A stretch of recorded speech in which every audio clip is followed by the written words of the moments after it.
I still have my keys. Can I turn these keys over? That's all right, we're ahead of the game.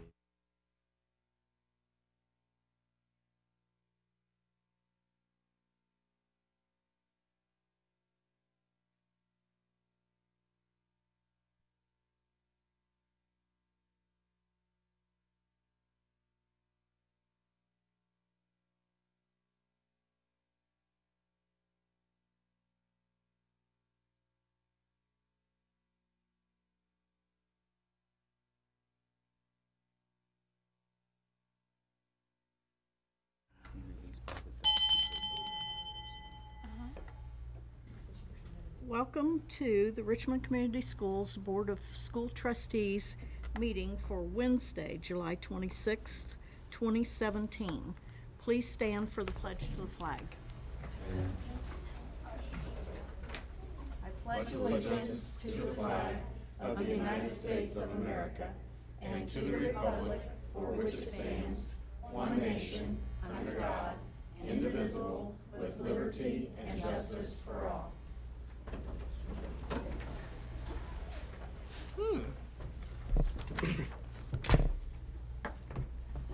And now we're ready for our Aaron double duty. Okay, mission statement. Richmond Community Schools guide students on pathways of learning to a future of limitless possibilities. Thank you, Aaron, and also the vision statement. Richmond Community Schools, a community nurturing mind, body, and spirit to prepare students for lives of choice, purpose, and service. Okay, thank you, Aaron. Now we're ready for celebrations and reflections. Okay, our first one this evening, I would like to invite Mr. Brad Pitcher to the podium, please. And he is going to be bringing us an introduction from our early college cohort. Mr. Pitcher. Hi. Doesn't it feel like we just did this like Yes, it 3 does. days ago? Good evening, ladies and gentlemen, members of the board. Today begins a new chapter in the story of the RCS Early College Program. We have seen the graduations of cohorts 1, 2, and 3 at a near to a perfect 100% graduation rate. We continue to be endorsed by the Center of Excellence of Leadership Learning. Hibbert Intermediate continues to be the only Indiana middle school to achieve that national endorsement. We are achieving at 90% higher rate on statewide exams. Our students are taking charge of their own education, and these performances on tests bear that out. Our testing scores continue to be significantly surpass state averages. 13 of last year's Cohort 3 members were honored at academic excellence. Our students are also passing college readiness tests before ever setting foot in Richmond High School. On last year's AccuPlacer alone, 40% of Hibbert students passed all 3 of the required tests to be taking dual credit classes. An additional 30% of those students passed 1 or 2 of the tests, but not all 3. At Dennis, 23% have passed all 3, and another 42% have passed at least 1 or 2. I don't have test numbers because I wasn't able to get with Stacy in time for that.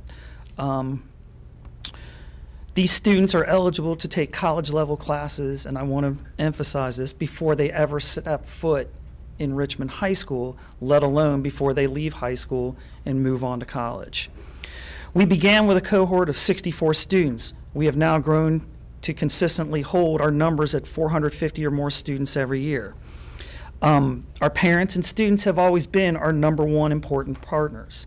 They stand with us today and are part of their students' journey through the program. And at this point, I'd like the cruisers to stand up with the Hibbert students. Since we only have one, we'll just kind of put you guys together. We'd like to recognize you, so please stand. Now, turn and face your parents. Wave to them and say thank you for helping get you here. You're welcome. All right, and you may be seated. Today, we bring you a new group of Cruising Into Your Future and Early College Prep Academy students. I would like to present, well, I guess I already have, both groups. I would like to present the parents as well, because without them, and they have always been our #1 asset to the program to push their children to do what we're trying to get them to accomplish when trying to convince 11-year-olds that college is important, and they're like, 11? I'm 11. It's so far away. In closing, to the parents and the early college team, thanks you for your never-ending support from you and your students. Without you, we would all not be standing here at the school board meeting together. I look forward to a successful year with all of us. Any questions? Awesome. Thank you.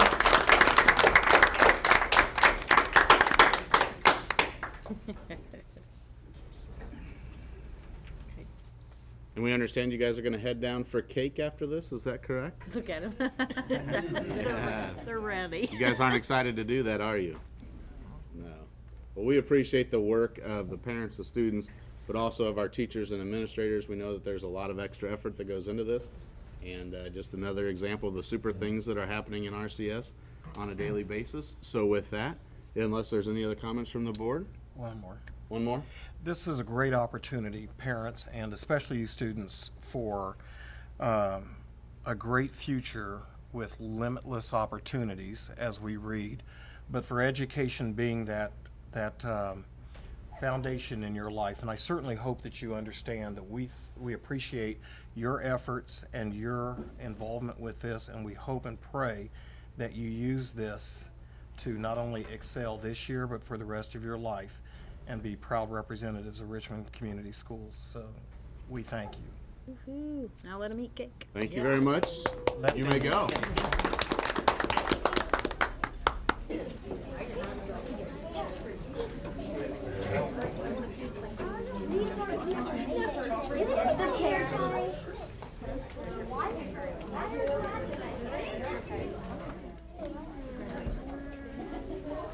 Nice, several of them from Donuts Squares with nice. the super. Yeah. That's cool.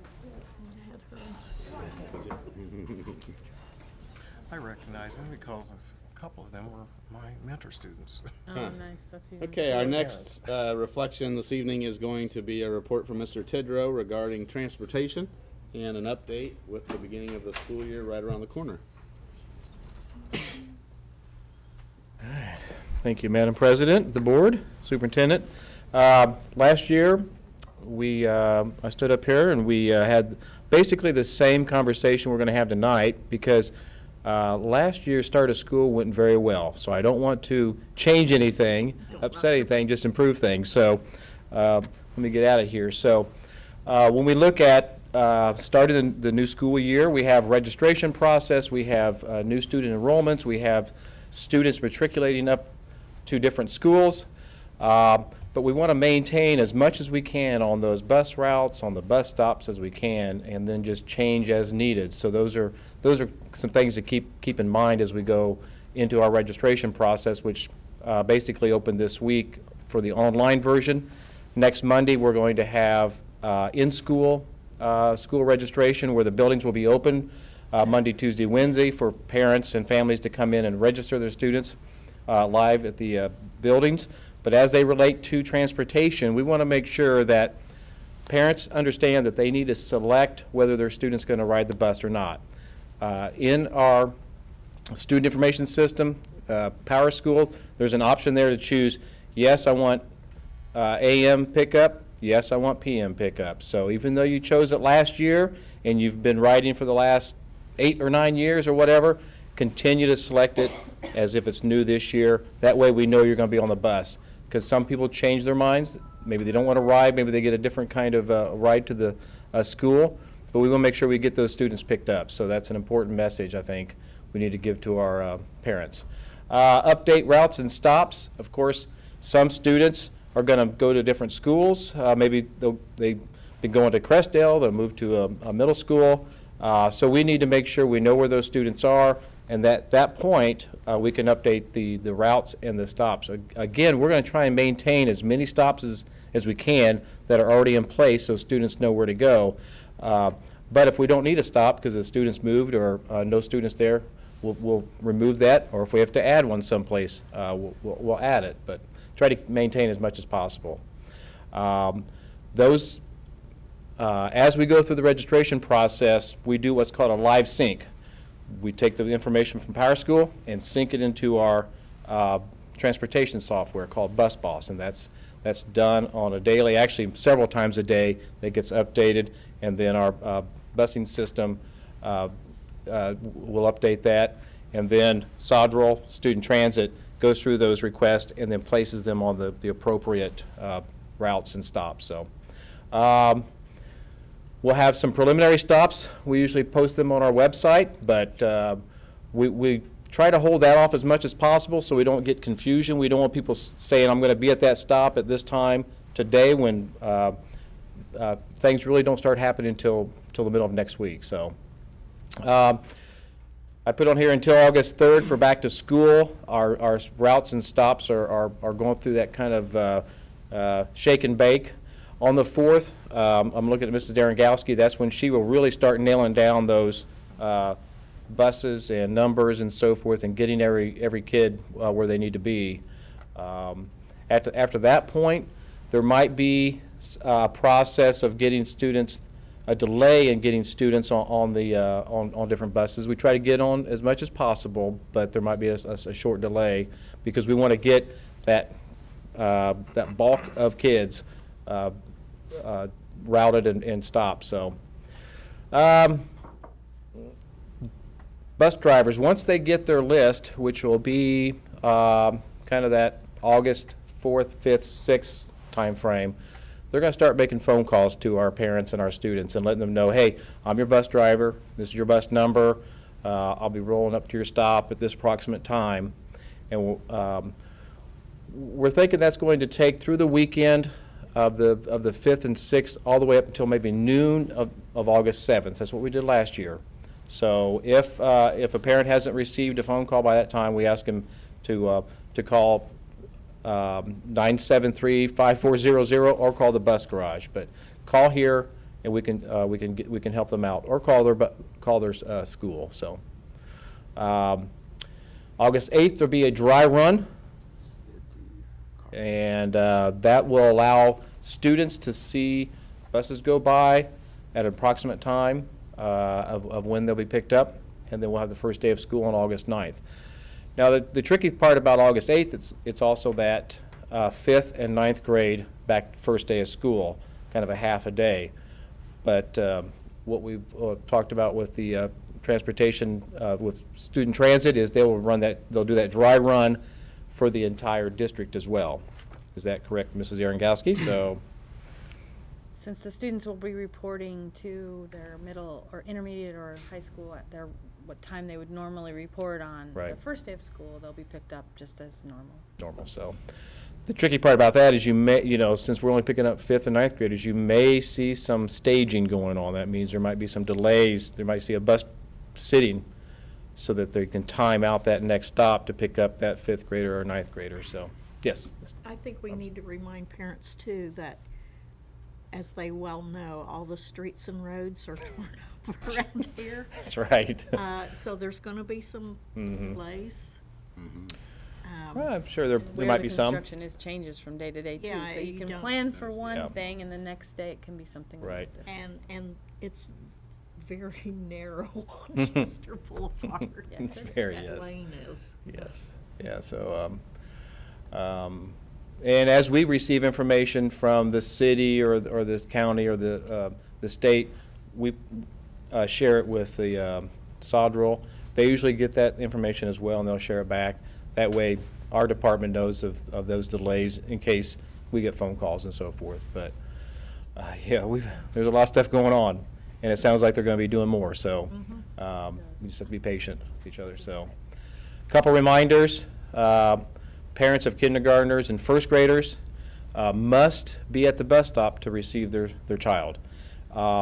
We require them to be at the curb, at the door to receive that child, not in their house, at the screen door, not from a car. We want them right there at the exit where the student comes off. That way the student doesn't have an opportunity to maybe dart into traffic or go the wrong way. So we ask them to be down there with them and receive their child. Bring identification. And bring identification. And during registration or at any time, they can also put on their other adults who can pick up their child, but they also have to have identification. So if it's a grandmother or grandfather, they require the identification. And believe me, the bus drivers do a great job of requiring that. And it might be a slowdown, but there's only one thing we're trying to do is for the safety of that kid. So we ask that they be there and receive them. So should also note that first day of school, a lot of parents are taking pictures because it might be the kid's first day of school, first day, you know, getting on the bus. So there might be some slowdowns there as far as the next stops. But it's a fun time to, you know, to get the kids on the bus that first time. Nerve-wracking. But we ask them, the parents, to have their students, whether they're first graders or kindergartners or fifth graders, ninth graders, be at the bus stop early, 5 to 10 minutes before the bus is scheduled to arrive.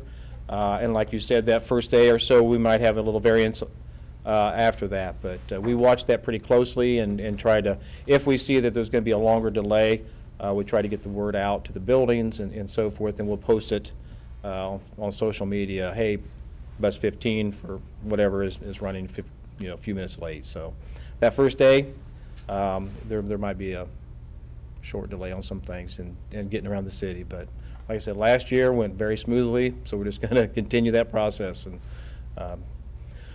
we use a form called a T10. This is just a transportation request form to have the student dropped off at a different location than their standard one or their home. So if a student's going to the Boys and Girls Club afterwards, we ask the parents to submit a T10 report.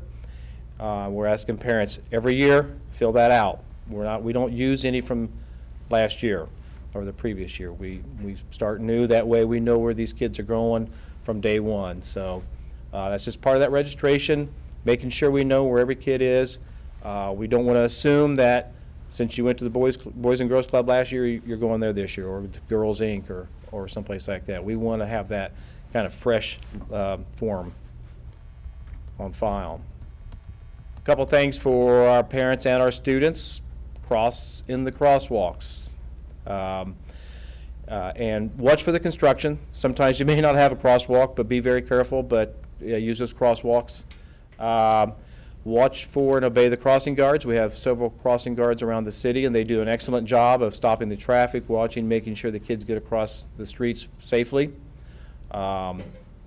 They do an excellent job, those crossing guards. So if you see them out, wave to them, but they have a lot on their hands for all those kids. So look both ways before crossing the street. When you're crossing multiple lanes of traffic, be very careful. Make sure each lane is clear before you cross. We don't want traffic, we don't want them going halfway across and having a car come in the other lane. Pay attention. When walking, avoid distractions like cell phones. I mean, cell phones that you're carrying, we don't want you to walk into traffic. We don't want you to fall over something, so we want the students to focus on what they're doing. Obey the signs and signals. That also goes for our drivers in their cars. When the stop arm's out on a bus, cars have to stop. And we ask that drivers pay attention to that. We will have a campaign to remind drivers of that. That way we don't have any accidents unnecessarily. So, and I'm going to go to our RPD officer. If we have a 4-lane highway and we stop on one side, what happens to the other cars?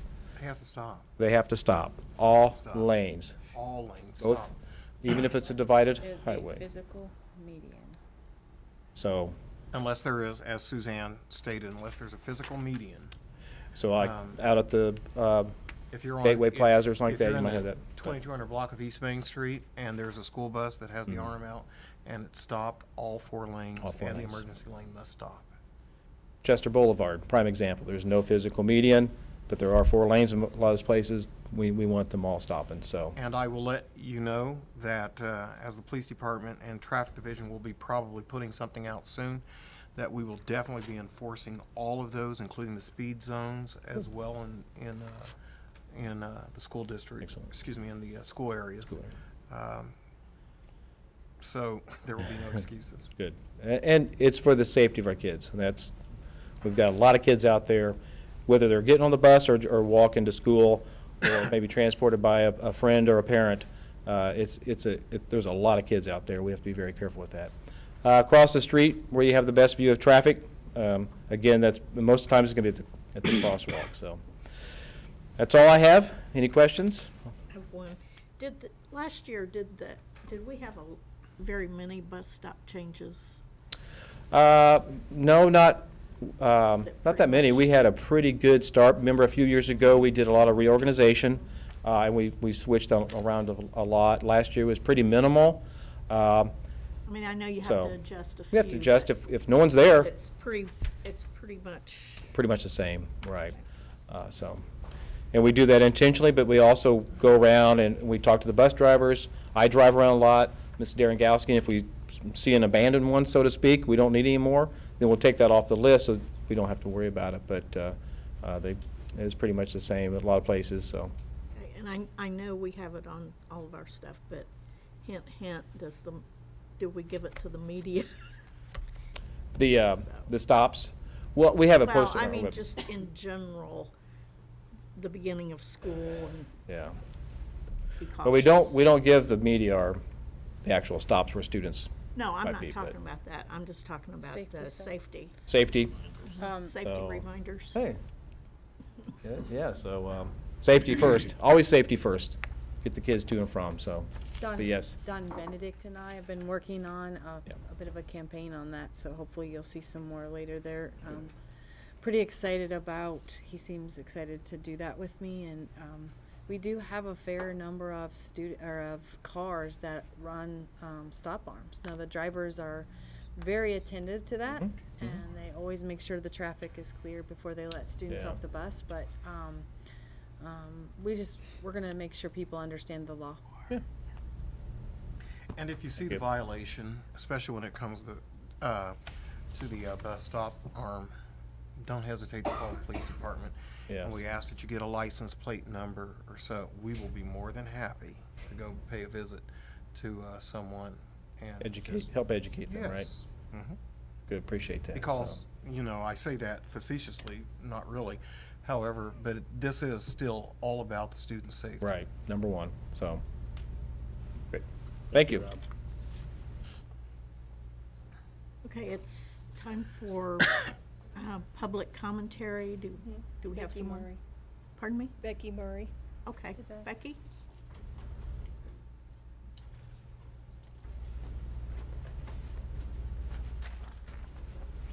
Thank you for having me. I just wanted to come in and kind of update you where we are in communities and schools.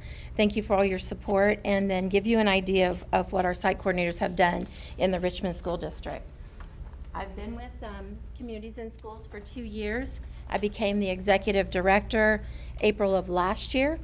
And as we've been moving forward with becoming a more comprehensive business model for our community and our families and the schools that we work in, I found it important to share with you how our services are working. Our national division came up with the total quality standards that they've adopted, and we have to follow. Those total quality standards are that we are in any school that is signed on with us, with Communities and Schools, a minimum of 20 hours per week. And to be in that school, we have to have those 20 hours, and by December, we have to serve at least 10% of the students in that school. Unless it's like Richmond High School, your numbers are so large, there's no way we could do that with a 40-hour position and one person. So here, for total quality standards, it's 5%. So I wanted to share the numbers with you. And then I do have a comparison from last year to this year. We made some changes within the building, and we were running pretty much a food service. We were doing the food service for families in need, and we've kind of moved away from that. That's not our mission, and that's not why we were supposed to be here. And we are doing case management for our students now and trying to keep them all on track with attendance, behavior, and their grades. So you'll see that in all of these numbers that you see across the the paper here. And some of the numbers are staggering when you see 18,852 as a total number of case managed services provided. That's a lot of services, and it is duplicated at the bottom, which even makes it more. That's 45,000 times, over 45,000 times we touch these students and their families. And many of these schools were only there 20 hours a week. So currently we're in all the grade schools 20 hours, the intermediate schools 30, and here at the high school we have one 40-hour position. So I wanted to thank you for that. We're in the middle of our drive for Tools for Schools, and we did the bus on the 15th. Thank you, Suzanne. They do a great job. They always show up with the bus, and he helps us unload it. This year, without the backing from the media, from the Palladium, things were very, very, very low. And so we are reaching out to the public, asking for more services from them. So we're still looking for supplies for our kids in Wayne County. And every supply that comes in goes to a student in need. There are no requirements. If they're in need and they're in school, they receive those. It's a tier 1 service for us. So I wanted to say that again. And we'll be at the Back to School Bash on Saturday. So I'm just trying to get out and make sure that our community knows we're here. And thank you again for having us in your schools and giving us the permission and pleasure of working with the families who need us. Well, Becky, we need to thank you because I know this is a wonderful service to our kids and our families, and I know how many people you've touched, and I also know how very much it's needed. Thank So, you. Thank you for all your work. Thank you. Does anybody have any questions about the numbers or? No, but everybody go out and buy some pencils and pens and notebook paper. And stuff. Yes, and trapper keepers. Trapper keepers are our friend. So thank you for your time. Have a good evening. Yes. Did you state where, if anyone wants to make the donations, who to contact or how to contact you? I did not. That's a good thing to bring up, Mr. Stevens. You can bring them to our office, which is at 33 South 7th, and we are in the basement of the Foundation and Chamber office. You can check our website. Our website has a wish list of things that we know the students need. That was another thing that we changed from last year. If any of you have a list from last year, we became aware of some of the products we were using, the schools weren't using, or receiving, the schools weren't using. So we kind of tightened down that so that we're more aware of those products and we're being helpful to the community so they're not purchasing things that the kids are not using. So yes, you can drop those off at our office, or you can, if you have a business and you have a large amount that you want to give us, you can call the office and I'll come pick them up. We also accept gift cards so that we can purchase things that we need. We get really low on deodorant and things like that for the kids in middle school. So there's just a lot of need, and we do provide alarm clocks and batteries for those children who have trouble getting up to get to the bus on time because parents are working, or maybe they've worked all night and they just didn't get up. So there's a lot of things that we do that are kind of under the hidden line to try to make sure these kids are getting where they need to be. Well, and if people need to know, the school lists are also on our website, and I've seen them at Office Max and Walmart and Kmart and different places. They have the lists Oh, right that's there true. in the store. Yes, and please check those, because if you're going to be giving to communities and schools, it's really important that we receive those things that the school's asking for. And we distribute to the school. I want the parents to know that we don't do it out of our office. They're delivered through our site coordinators. And there's a site coordinator in every building except for Hibbard. So if a parent needs something for their students, they need to find our site coordinator. And that's also posted on our website, and I believe I sent it out to almost everybody today. So you'll know who to get a hold of so that you can get those connections. Okay? Thank you very much. You're welcome. Appreciate it. Have a good evening.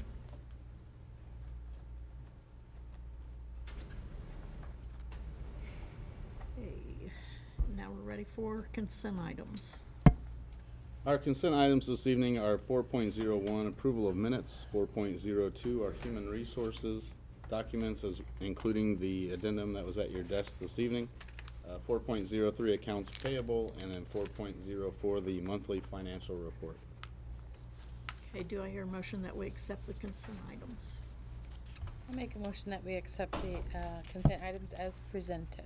Do I hear a second? Second. Okay, any comments or discussion? All in favor, say aye.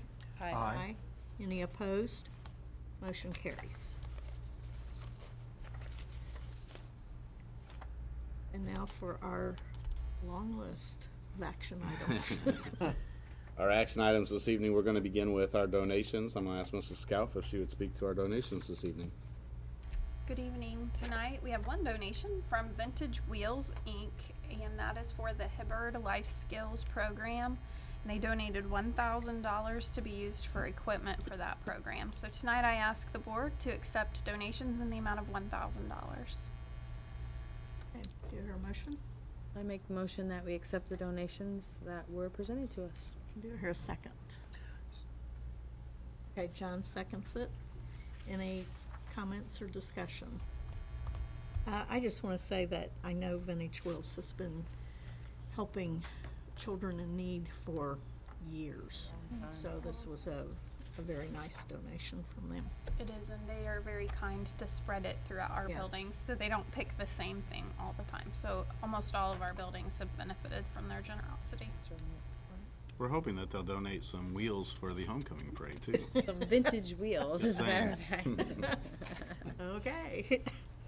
So all in favor, say aye. Aye. Any opposed? Motion carries.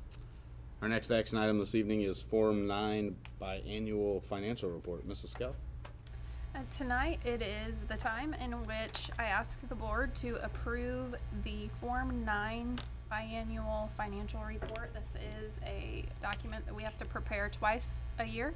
It is posted to the Department of Education online system, who then, after approval, makes it available to our taxpayer public. I ask tonight that the board approve the January through June Form 9 biannual financial report. Do I hear a motion that we approve the financial report, biannual financial report? I move to approve the Form 9 biannual financial report as presented. Okay, do I hear a second? Second? Any comments or discussion? All in favor, say aye. Aye. Any opposed? Motion carries. Thank you. Our next action item, 5.03, is the resolution for transfer to a depleted fund. Mrs. Scalf? I come to you tonight as a part of the Power Up plan. It was determined that the board would attempt to help offset the negative balance that textbook reimbursement fund would have with the purchase of the technology necessary to go to the Power Up initiative. With that, the technology has been purchased and all checks have been issued, so we are ready to make the transfer to the textbook reimbursement fund, or textbook rental fund, from the rainy day fund. I ask tonight that the board approve $929,097.60. This is not the total cost of the technology purchased. However, it is enough to maintain a positive cash balance in the textbook rental fund. And tonight, I ask for your approval. Okay, do you hear a motion? I'll make the motion for that transfer of funds. Okay, do I hear a second? Second. Okay, Aaron seconds it. Any comments or discussion? All in favor, say aye. Aye. Aye. Any opposed? Motion carries. Our next action item this evening is our transfer tuition and international student fees for the 2017-2018 school year. And again, I'm going to ask Mrs. Scalf to speak to this.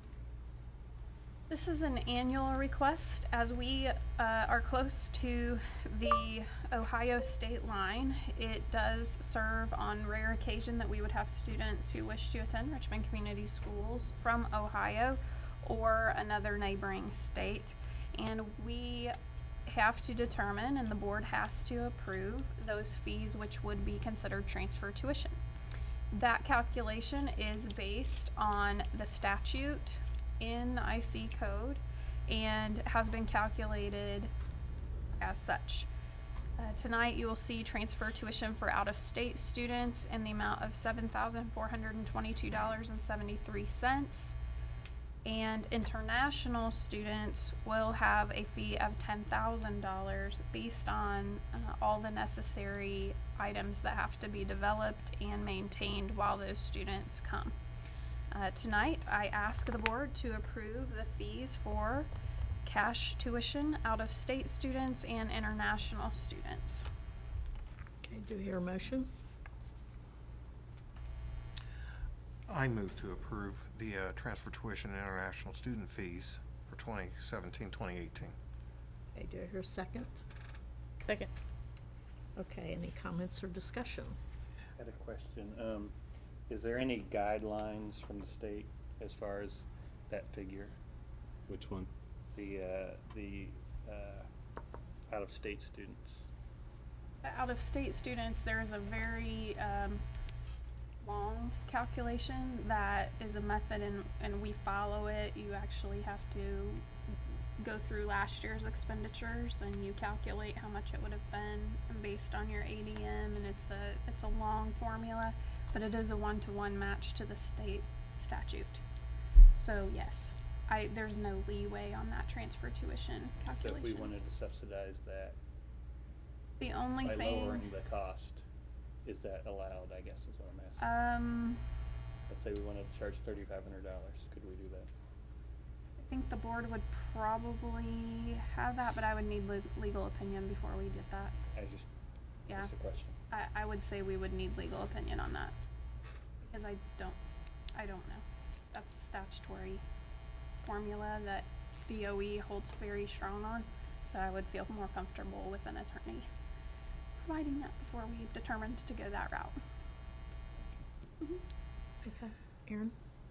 Do we know a figure as of yet in regards to the potential of international students for this year?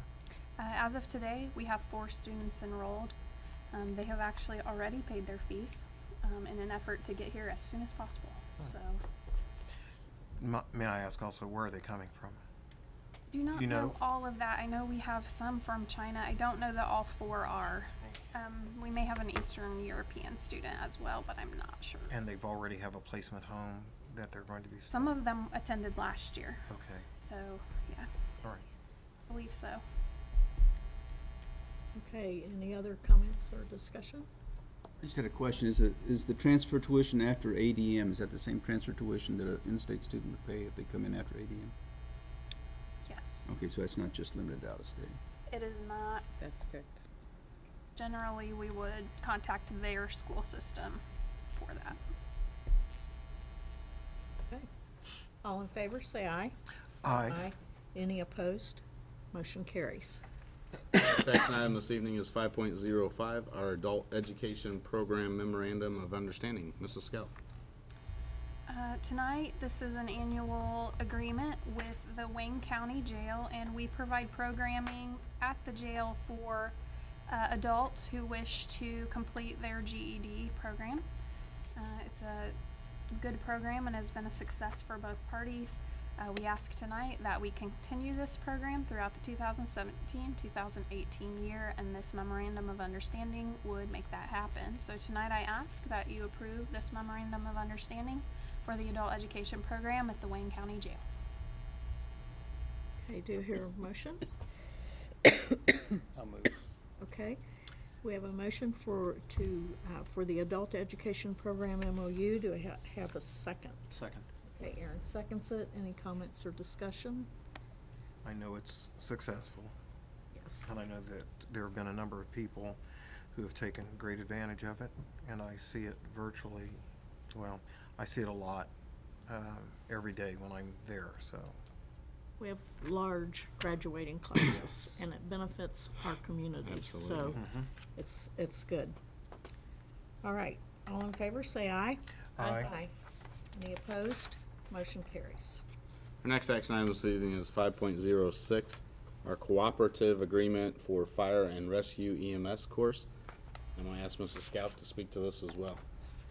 This is another annual agreement that we have for the start of the school year, and this agreement provides us with the opportunity to work with the Richmond Fire Department in offering courses in fire, rescue, and EMS for our students. It's a 2-year program.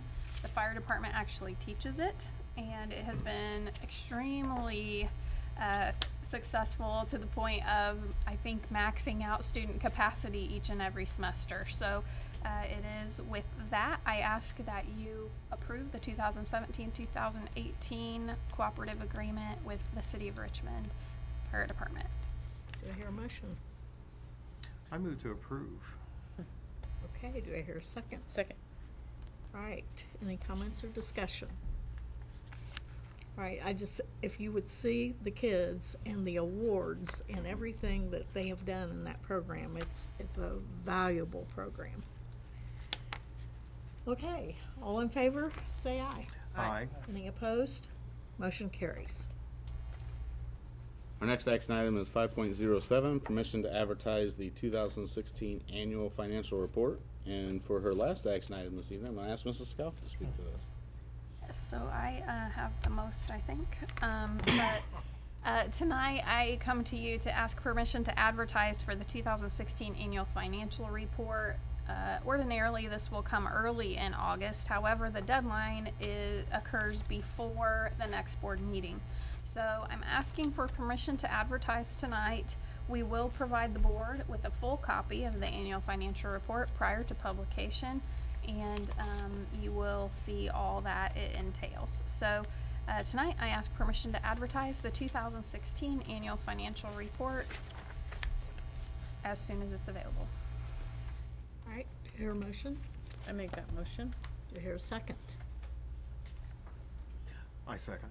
All right. Any comments or discussion? All in favor, say aye. I had a quick. Oh, okay. In the meeting agenda, it lists the fire and rescue. I don't know if it's also listed under that. I don't know if we need to clean that up in board docs.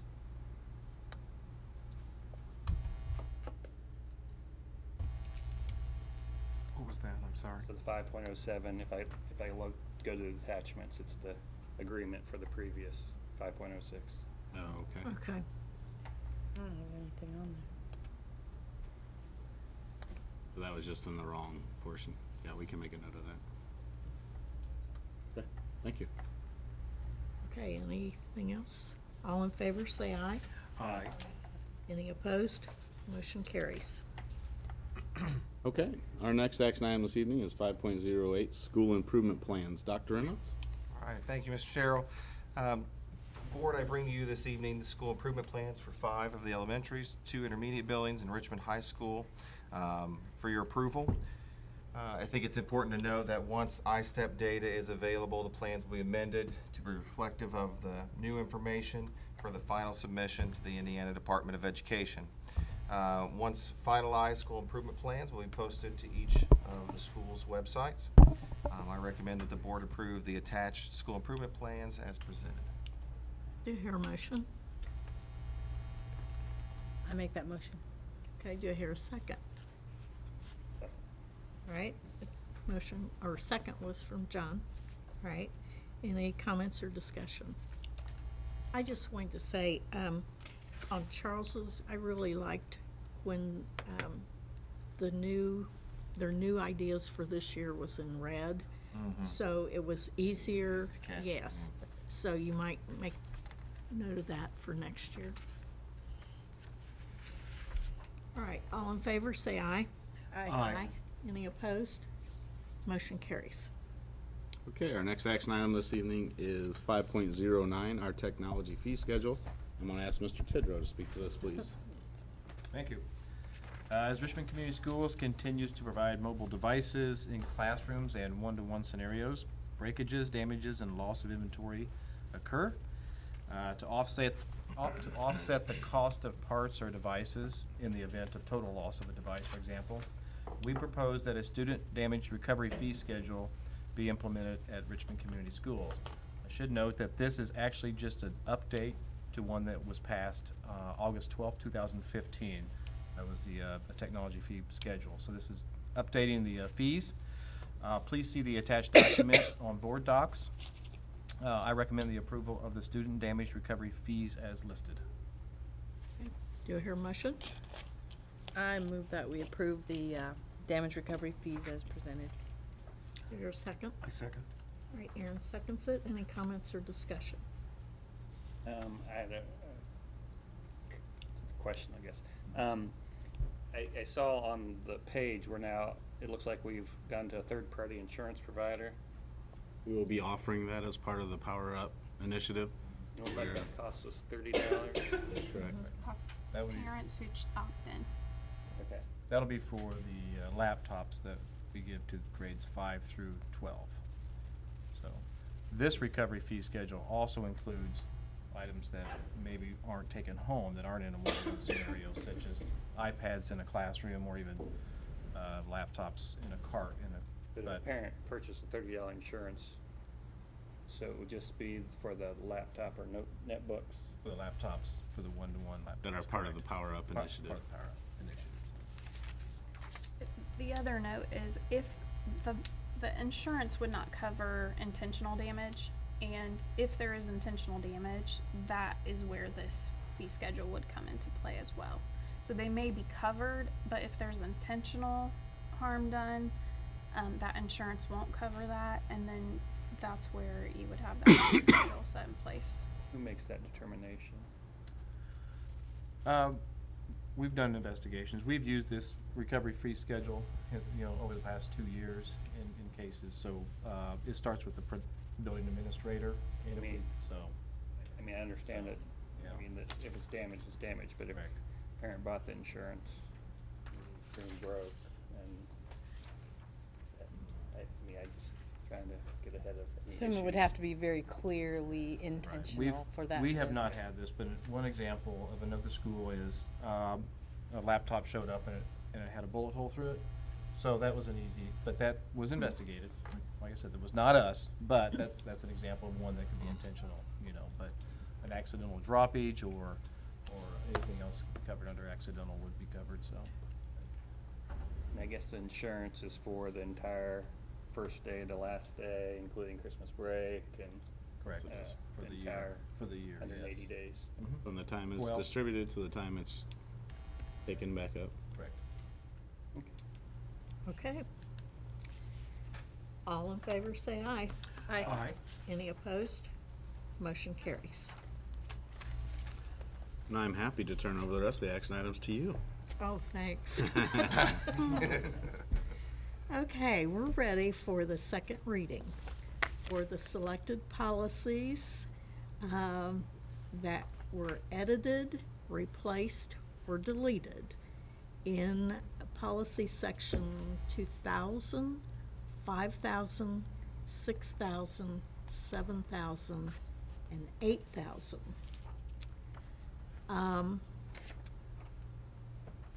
So I need a motion to approve the second reading of those. I move that we take the listed policies, approve second reading. I guess I'm saying the language wrong, but I make that motion. Okay, do I hear a second?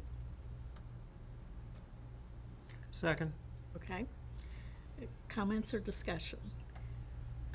There was one policy in this group that actually wasn't in the 2000s. It was the 1521 that needed to be replaced or edited. And when Brad Walton and I were looking at those with Jennifer, we felt that in the 1000s, that's more administrative policies. And this policy is for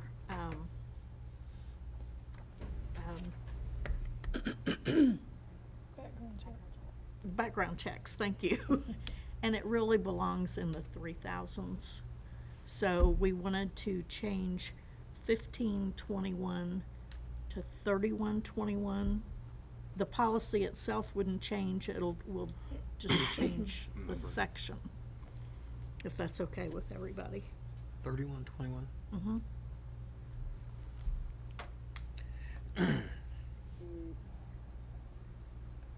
While you're looking at this, it was asked by the board last board meeting that we include all of the board policies that are being updated in the actual board agenda, and I want to thank Kim Claypool, my assistant. She spent a lot of time and arranging that, and I think it's a great historical record as well for our board. Yes, and I too want to thank her. She's done a massive amount of work on these, so. Okay, any other comments or discussion? All in favor, say aye. Aye. Aye. Any opposed? Motion carries.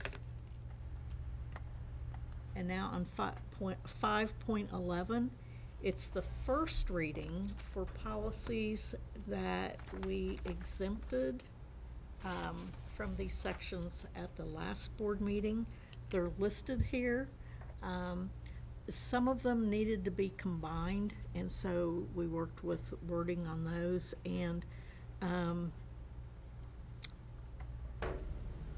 there was one, 6320. Ron helped us out on that, on how to refer to our local purchasing policy. So that's also there now for reference to that. So do I hear a motion that was there one that you? I just, on the 64, or the 8640, which was combined with 8651 and 8660. My recommendation was that the other two be deleted. I don't know if the administration would have an issue with that. Basically, based on the fact that 8651 is non-school use of commercial vehicle or corporation vehicles. I don't know that we have, if we're using our vehicles for, we are. I interpret that as charter stuff that we're doing. And I guess I just didn't know that the policy really said anything that we don't, that I didn't know if we needed a policy on that, I guess, even if we did. And the same with transportation by private vehicle. So if we need to combine them, we can combine them, but at first glance, I thought we could eliminate the 8651 and the 8660. It's rare, but there's situations that crop up occasionally. So. Well, like the 8660, the whole policy is the school board authorizes transportation by private vehicle of students of the corporation within administrative guidelines. So do you need a policy that says that? I see what you're saying. I mean, really, do you need a policy that says Yes, I would say we do. The admin guideline specifies it limits What they can and shouldn't do. Right, so. And I would say also, as we look at insurance and everything the ramifications and implications that go along with that, I would say that yes, we do need it. We actually refer to that policy often. Yes, we do, especially with new administrators, new teachers. The one sentence policy? That is how we establish administrative guidelines, because then the you get the policy guidelines directs. for it. If you don't Yeah. have Yeah. it, then Right, there's. that's why I Yeah. brought, If you don't have it, there's no guidelines. Correct. The other one well, was then the, I would pull it out, so those can be combined. Okay. the They have been. so am I adding what he just said to what you're voting on tonight? They have been. His was not. 8660 was not listed on there. 8640. No, 8640. So We they've been did combine combined. it. Oh, okay, I thought you said 8660. Okay, I see where it's been combined. Okay. I heard that. Did you say 8651? I may have, but Okay. Was there anything that in was these the that you're original pulling? number. Of Well, the one, and I'm hopefully that was I- the non-school use of corporation vehicles.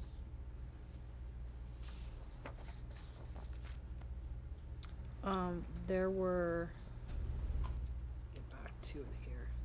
There were two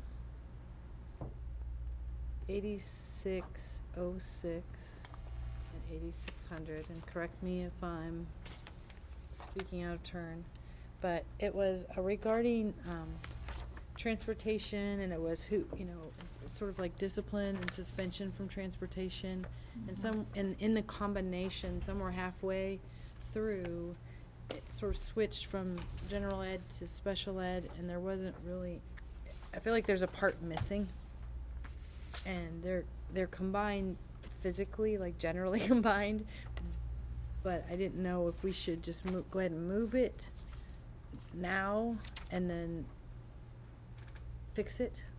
Well, 8606, was that one you talked about? Yeah, let's see, it's 8606 and 8600. Yeah, 8606 has to be deleted because she moved it to 8600. Right. Right. But in the combination of those two, You need to, there's something got lost, in my opinion, Okay. because it doesn't talk about suspension of transportation. What the between general ed and special. right. It's like one is in there and one isn't, and Okay. each policy seemed like it was missing a piece, and I could be all wet on that, but when I first went through it, it seemed like there was something missing when the combination happened. Okay. I don't know if we need to pull it out, or if I just need to, I don't know what the proper. Yeah, so without having reviewed this before coming in here, the first thing that would come to my mind is, again, that the special ed suspension or removing from the buses is really driven by law, special ed law. And I understand that, but Yeah. then the other general, it isn't addressed, it seems like. It's not addressed? Yeah. I didn't find anything in there that it just kind of jumped to special ed. Okay. So, Like I said, I haven't looked. Yeah. so do you that- want that- to, that- what is that, That- 8320? It's 8600. 8600, Is that right? right.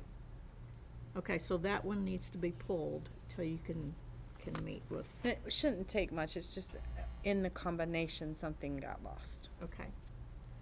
So we're voting on the changes with the exception of 8600, which will bring back for first reading at the next meeting. Have you got that, Kim? Mm-hmm. Okay. Any other comments or discussion? All in favor, say aye. Aye. Any opposed? Motion carries. Did you get a motion from someone already? I thought we did. Maybe I did. Okay, I'll back up. Sorry. I thought we did Alright. before we started talking Do about it. we need a motion to approve the first reading for the policy exceptions from last board meeting, with the exception of 8600. I will make that motion. Okay. I will second that motion. All right, any other comments or discussion? All in favor, say aye. Aye. Any opposed? Motion carries. And this is where we got off track. John, did you have a question? Well, I don't know if Kim was still looking for a new title for 8640, or if we're just gonna leave it at the old title. We need a new title for that one. So do we need to back up then and give it a title? Or can be done, is that just an administrator issue? It's, if we've combined, is that the combined one? We can combine the titles. Just, Before the next reading. Yeah. Yeah, that'll work. all right, sorry. I meant to get it in before we vote. Okay, And I'm the that's one who good. put that note up there Okay. too, so. All right, then for 5.12, it's the first reading for the 2017 legislative policy replacements. And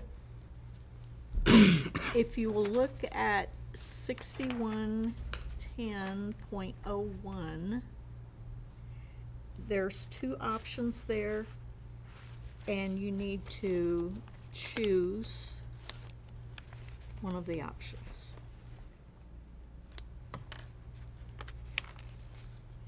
And this is on, the Food Services Code of Conduct. Oh, There's an example 1 and an example 2.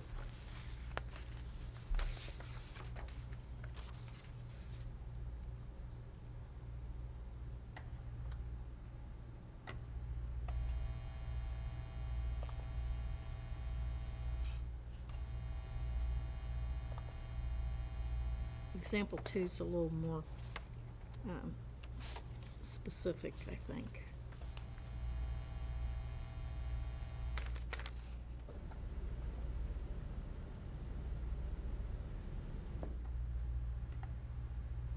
why do they have to have a separate? It's interesting.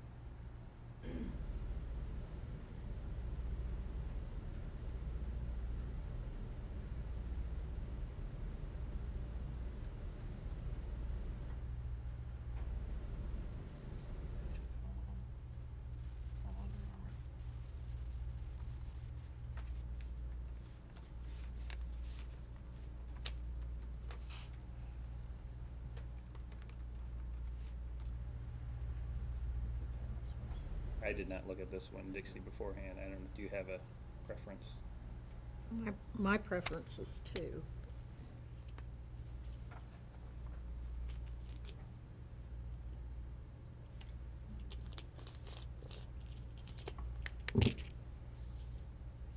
What section does this go in? We had talked about that a little bit. On the food services, if it's a staff code of conduct, I would assume it would go in the 3000s. And is it replacing? It's new. So It's a not, it's brand not new- replacing, okay. it's new.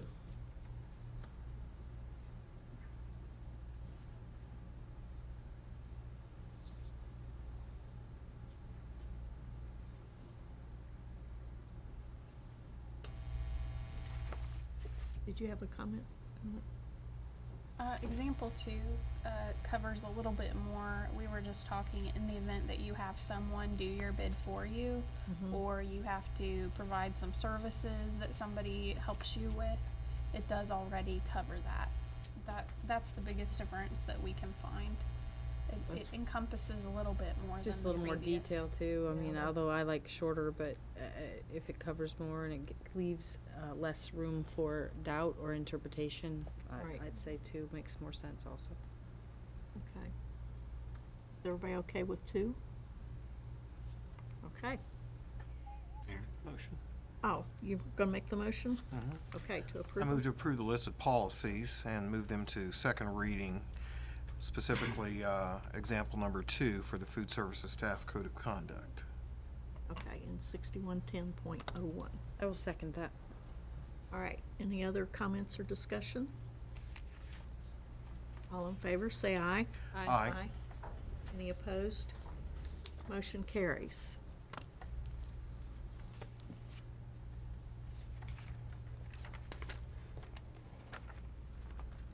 All right, and now in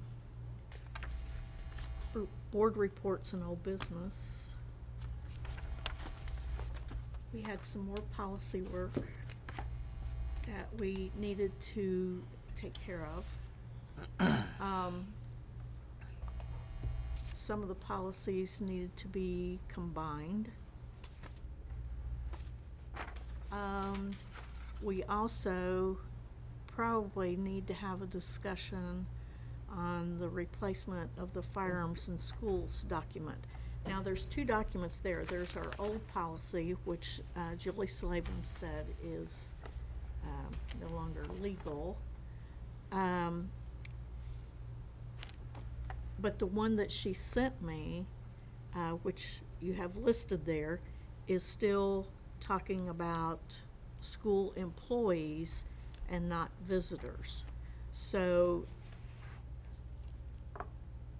I'm assuming she's just kind of telling us to go by the law. Is that? Yeah, I think you really don't have any discretion when it comes to school visitors, because the statute's very clear that no one is, even even licensed to carry, people cannot have firearms on school property unless they're A, employed by the school corporation and been granted special exception, or otherwise granted special exception, because the act wouldn't apply to them in the first place, like federal, state, and local law enforcement officers, SROs, you know. But, so you really don't have any policy authority in that area, so there's no need for that policy. So we need to just simply delete it. But you do have some choices left with the suggested policy that Julie sent you. Or, well, that was in the 3000s. There's another one in the 3000s, and when we went through those, we took care of it. 'Cause For the firearms?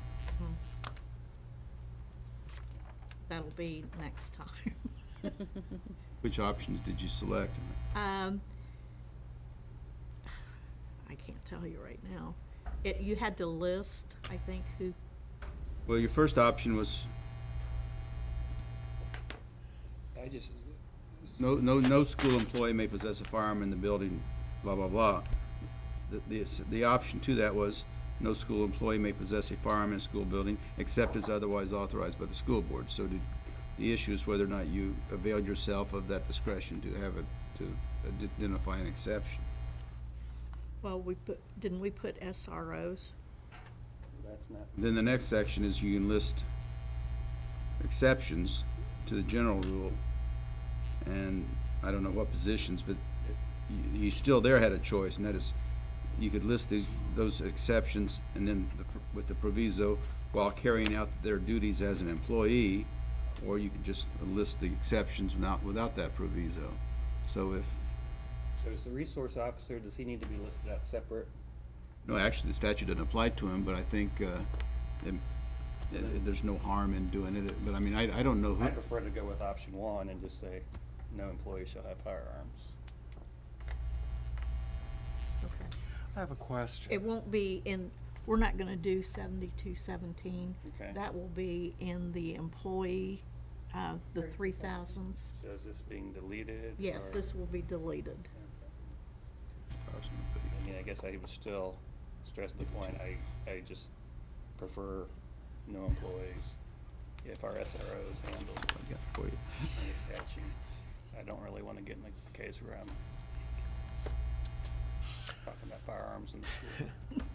Okay. I would have a concern as to what employees outside of an SRO would need to be in possession of a firearm when they're here in the building. Now, mind you, I have a different type of spin, so to speak, because of my profession, in which case there have been several times in my service here on the school board that I've been called out of meetings, you know, to respond to issues, you know, emergency issues as a police officer. There are times that, well, excuse me, I should say, I always have a firearm with me or a weapon with me. It's not in my possession right now, right here. It's at my disposal if, in case, and as I mentioned prior to this meeting, there is a possibility that even during this meeting I would have been called out.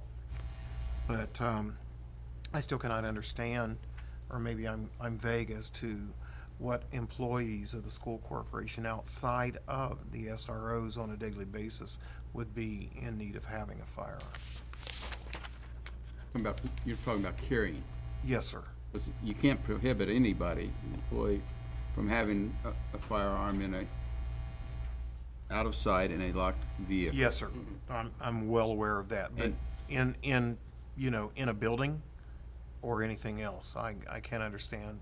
I think that's a policy decision, not a legal one, or not a discussion, not a legal one. There are, you've seen and heard about it, there are school corporations where proposals have been made to have somebody in each building armed with a firearm, whether that person be a principal, assistant principal, whomever, and We don't want to go there. and that's, again, that's a policy decision for the board. A couple of years ago, I was on WLW giving a viewpoint, a guest viewpoint after, unfortunately, Sandy Hook, that situation. And it was a lengthy discussion based upon, you know, I'm proficient with I'm proficient as a result of my position with the use of a firearm, the maintenance, the safety of it. We have so many more pressures upon superintendents, school principals, teachers, etc. Outside of an SRO, you know, one of the first questions I ask is the continuous training, the knowledge of it, the nomenclature and everything else, and the safety issues that come up. I just have that concern because there would continue to be a safety factor. It is my job, you know, my profession, to be proficient and to know these things. For the purposes of this conversation at hand, the 7217 is just going to be deleted because we don't need to address the guests. Right. And then the policy on staff will come up later. Will come Okay. up the next time. And it's That's going to be 32? an option with Okay. either it's not at all or only if we approve an exception. Okay. So that's the only All right. So you'll get all that information tomorrow as soon as this meeting's over. Maybe tonight. I yeah. didn't want to throw any more at you because I knew people would like. And I do want to apologize to you, Dixie, and Suzanne, and the rest of the board for my inability to participate in some of these discussions over the last several weeks, but, you know, work has kept me gone, so. Well, we've got a lot of work tonight. We have a lot of work next time, and then we'll be through the thick of it, and we'll be in a much better place with our policy manual, so. Okay, now, in this group, for the policy work, in 2273, this is your post-secondary enrollment opportunity. We're replacing it with the new post-secondary enrollment, and there's two options. So you have to look at that and choose an option.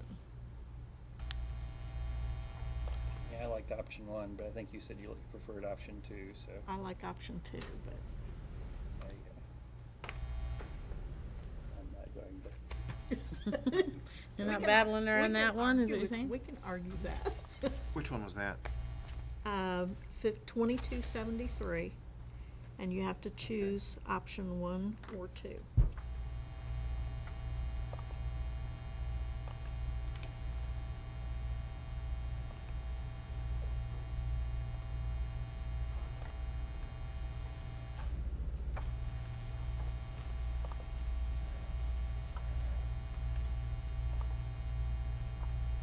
And cabinet members can look at it too. I mean, if you see something that would.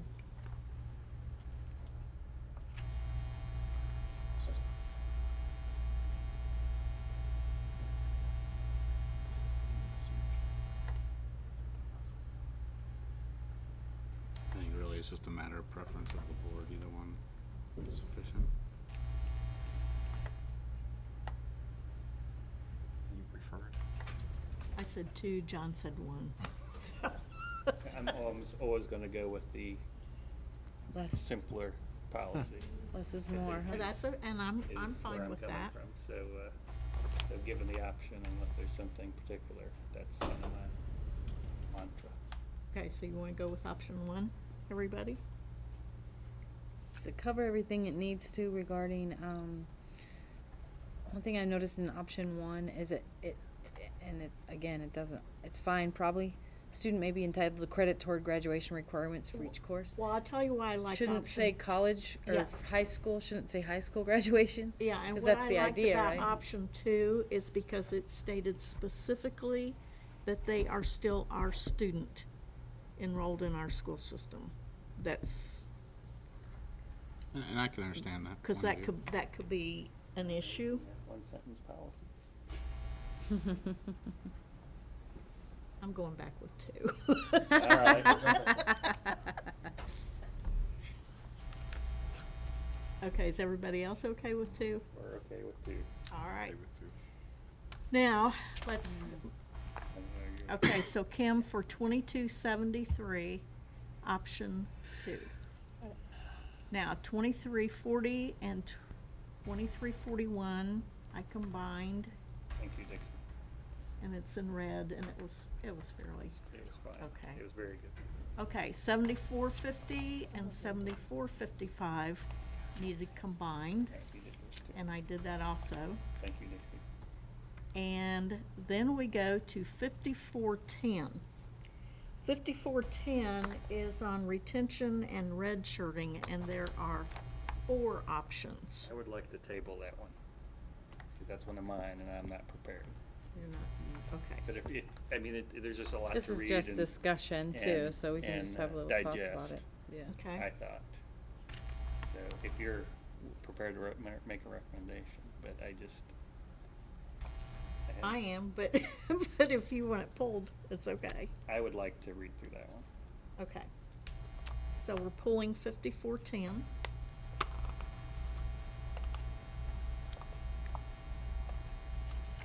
Kim, I hope you're getting this all down, because I'll be over to get straight again. Okay. 5771. This was the search and seizure policy, being replaced with a new locker search policy. And there were 2 options. And I liked option 1, but I liked the second paragraph in option 2 to be added. And let me tell you why. I'm speaking strictly from a principal's voice here. It is always wise when you do a locker search, if possible, to have the student there. That's just kind of my philosophy. I thought it says that in option 2. Just It doesn't say it in one, that's what she's saying. Oh, you liked one with the addition. with the addition of the second paragraph. I say we just go with 2 then, Dixie. 'cause The one thing that I would caution there, Okay. having participated in multiple searches, whether they be for banned substances or weapons, you get to a point where if a dog is hit on a locker, you need to do it right then, not a matter of bringing a kid to. Oh, So the concern would, go ahead. yeah, I'm just saying, if possible. But it does It- say it does. other than a general inspection of all lockers. Right. And the other thing, it isn't always possible, because you can get the rumor, the school personnel have a little more leeway, because they only have to have reasonable suspicion, and the police officers have to have probable cause.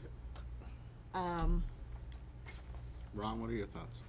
Well, I don't have the policy in front of me, but I think the issue is the use, as Aaron know, what use you're going to make of it. It's one thing to predicate a disciplinary action by the school administration on whatever you get from a reasonable suspicion. It's quite another thing to expect that there can be juvenile, or even if it's an 18-year-old adult, criminal proceedings brought on that standard, because that's very likely not to be the case if there was not probable cause. And I'd have to look at the statute, or look at the policies you're considering to intelligently comment, but and then there are also kind of, I don't know what the policy, how general it is, but there really are some nuts and bolts issues that need to be in administrative guidelines on this, because we all know the horror stories. Well, My concern where it says if possible, well, what's the definition of possible? I think we need Is to make that- sure Yeah, we're because- making a reasonable effort to have the student there, and But there are cases where the student maybe isn't at school that day, but if Would not there's a be. possibility it could be a weapon, sometimes other kids have their locker combination, so you have to do it. I'm not saying we Without- don't do it. I mean, if yeah. the kid's not here, that I think is reasonably, I mean, you can't expect us to go track him down. And I think I don't think it says they have to be here. It says it's possible. I don't think it's requiring us to go have an Uber pick them up and bring them here. Oh, no, I wouldn't do that. I'm just saying, if possible, have them. But I think that, Seems interesting that they would, that a suggestion would be to leave that out of one of them. That seems like if you're gonna put that in there, you'd put it in both, if you thought that it was important. That's what I don't understand. Is Ron looking? Because I would have gone with the shorter one. Ron's looking at it right now, maybe he can help us out.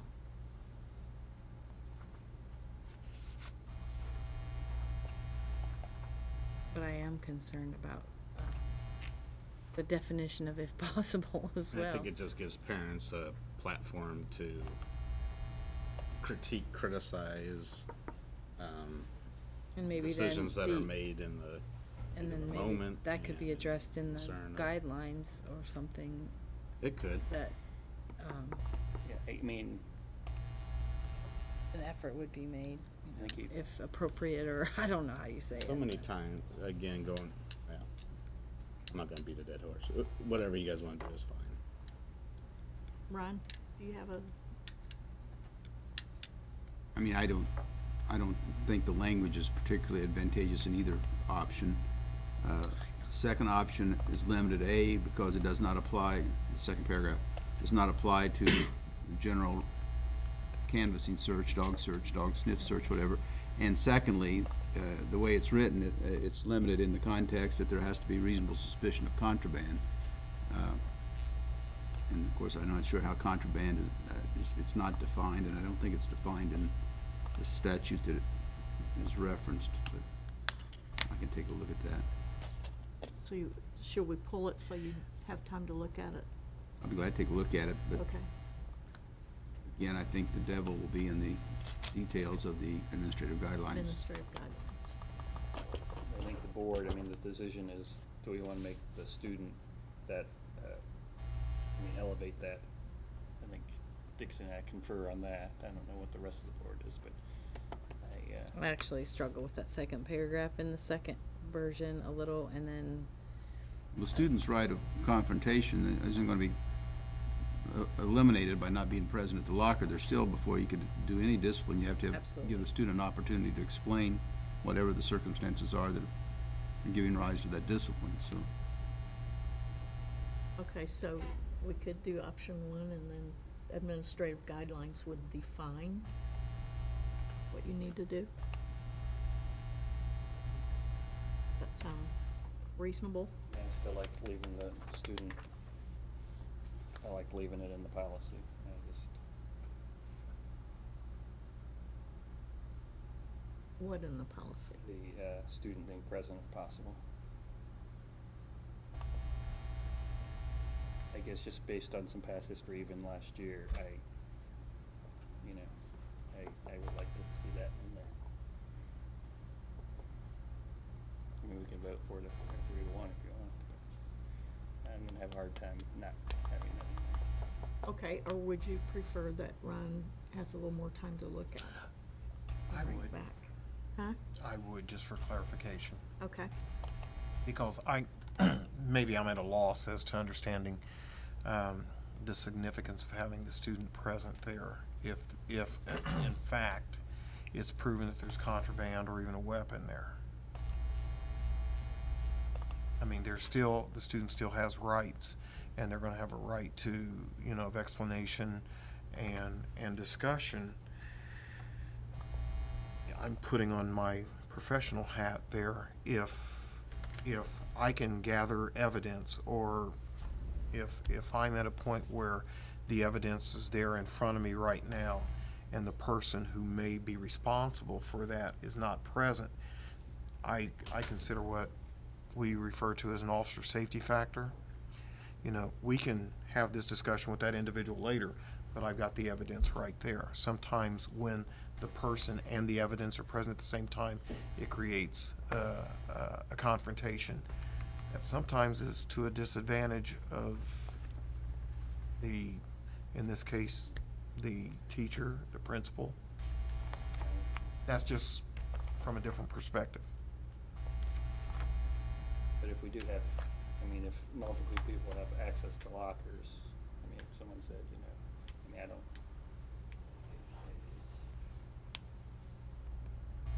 My child, I prefer my child could be at their locker, see what was going on.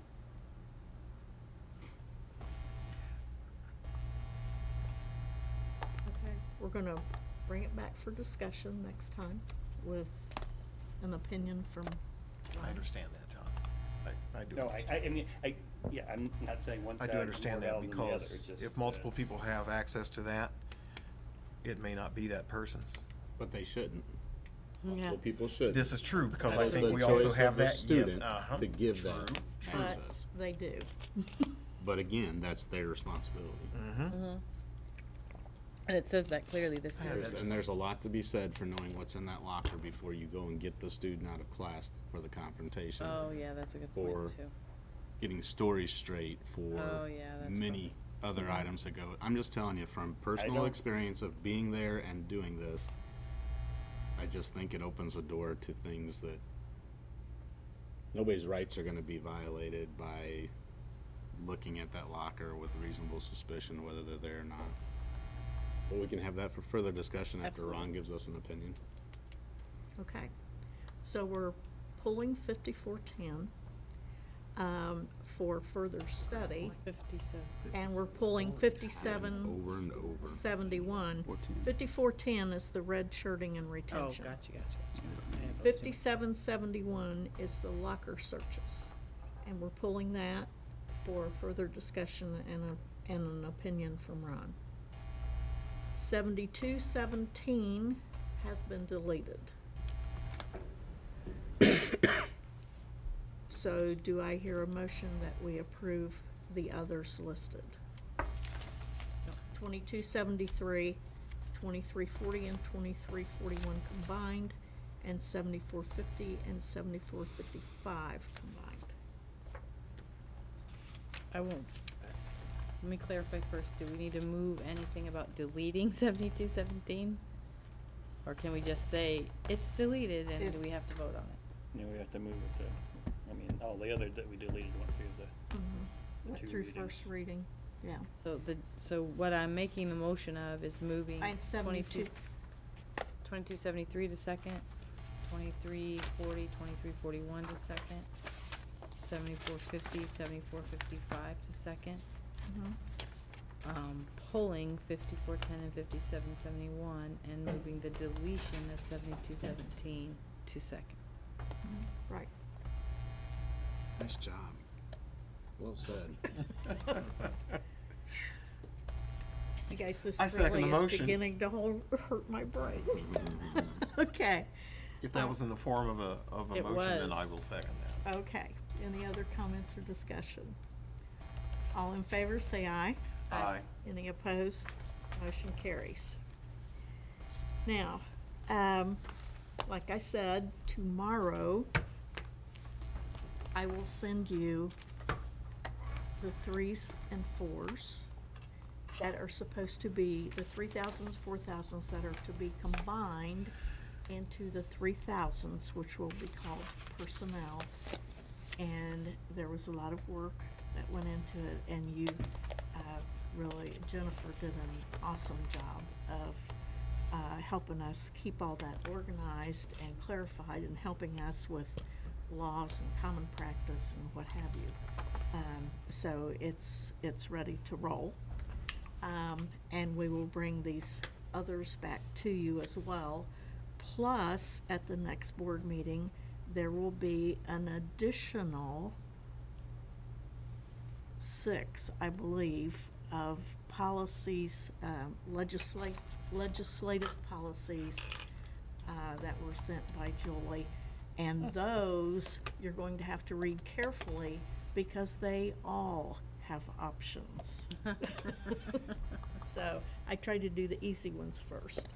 Are we still just doing our sections, or you want us to do everything that comes from now on?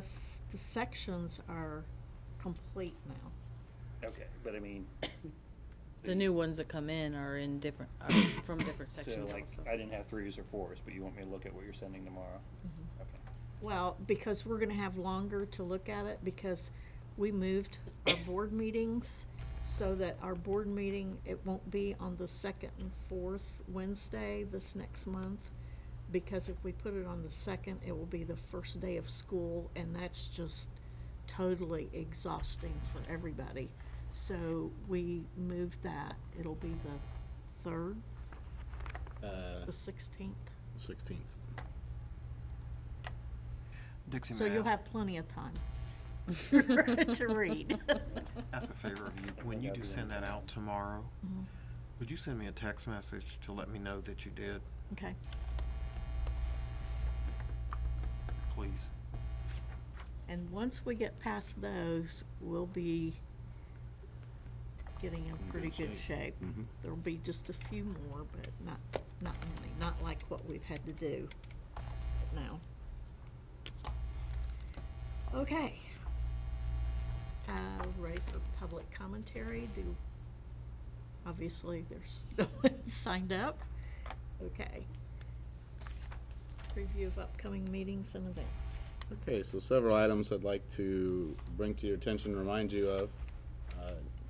On August 2nd and 3rd, Monday, Tuesday, or not Monday, Tuesday, Wednesday, I believe it is, we have new teacher orientation that's coming up. Then August 7th is our kickoff meeting at Civic Hall. We will have light breakfast served in the foyer of Tiernan Center. And then at 8 o'clock, we will have our general kickoff meeting with all employees in Civic Hall. So again, it's really important that as many of you as can attend, please do. August 9th is the first day of school, and we will be out and about in buildings and moving around. Any board members who would like to do that, just let me know, and I will be more than happy to team you up with one of our cabinet members or directors so that we can get you out in those buildings as well and work through that with you. Dixie already mentioned our next board meeting it's actually 3 weeks instead of 2 weeks, and we'll meet on the 16th of August. One other thing I'd like to go back, and it's not an upcoming, but want to thank our community members who were able to attend the State of the Schools address, and board members as well. Cabinet members did a great job presenting information, and we appreciate the support of our community there. And it's going to be on WCTV, and it's on Facebook Live. It was on Facebook Live, now it's just on Facebook as a video. So you can go to my Facebook page and see that and see the event there. So Bridget and Kim did a load of work to get that ready, and we appreciate their efforts as well. Okay, press conference. Anybody have any questions? No? Okay, we're ready for our bell ring. Our bell ringer this evening, I'd like to recognize Vicki Fisher and Phyllis Jenkins. Both work in Jennifer's department. Both of them have achieved the certification of Human Resource Specialists from the Indiana Association of School Business Officials.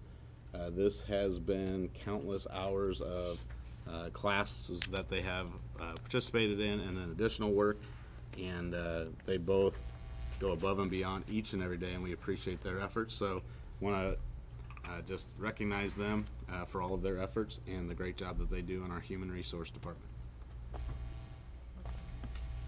Okay, great job. All right, meeting adjourned. That's pretty good considering. The number of items. Stuff we We just need less board members. Huh?